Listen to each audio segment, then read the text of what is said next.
So before you decide whether to actually delay the exam, let's first look at some of the things that you can do to improve the score between now and then and hopefully avoid the need to actually delay it. So the really important question is whether you should delay the date of your UCAT exam.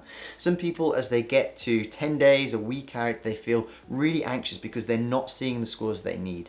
Now, one thing that I think is really important and we insist on with our students on the program is that you track your scores. The thing with UCAT improvement is that it's not necessarily linear. It's usually a stepwise approach. You see big improvement, then you plateau, then you burst through the next one. And often the students that we help, we are really just identifying where their sticking points are so that we can break through to the next threshold. Now, it's important to track your scores therefore so that you can look back and see where you've come from, what sort of trajectory you're on, and then kind of where that is heading and whether it's going to get you to the score that you need in time. One issue I see commonly with the students that we coach to do really well on the UCAT is the amount of time that they're spending during their prep.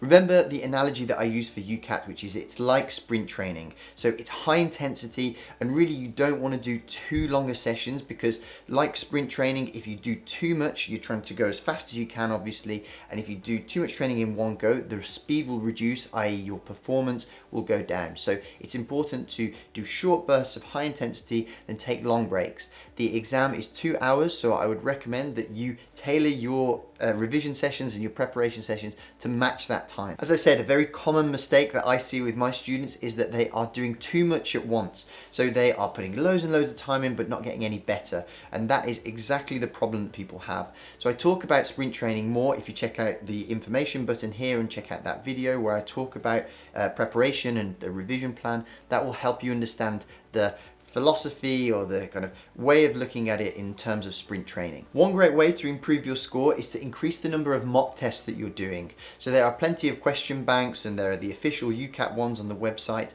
but really the problem that people have is getting the answers correct in the short amount of time that you're given to complete the exam. So by upping the number of mocks that you do as you get closer to the exam, you can get used to that high pace and the need to get the answers right, but also in the time period, and just get more used to the fast pace of the exam. However, the final and probably most impactful thing that you can do to improve your UCAT score if the exam's coming up is to get some one-on-one support. Really, sometimes the only thing that helps is to have someone sit down with you, understand your techniques, understand your mentality. It's about training that knee-jerk reaction. When I see this question, I implement this technique or this tool, and that is going to get me speedy, correct answers. That is the most surefire way to improve your score. Every year on the FutureDoc program, we get people who come to us with a score of 2,300, which is way below average, as you probably know, and we get them in a few weeks to above 3,000 just by kind of working with them one-on-one and understanding where they're going wrong and what exactly and specifically we need to do to improve. If you'd like some more areas where you can improve your UCAT score, we have a playlist for every single section of the UCAT, one of which you can check out here, which is the verbal reasoning. Otherwise, you can check out this resource that I talked about earlier to form a solid foundation. And finally, if you'd like our one-on-one help, you can submit an application to join our program in the link in the description below. So thank you for watching, and I'll either see you in one of those videos or hopefully over in the program where we can help you on your journey to medical or dental school.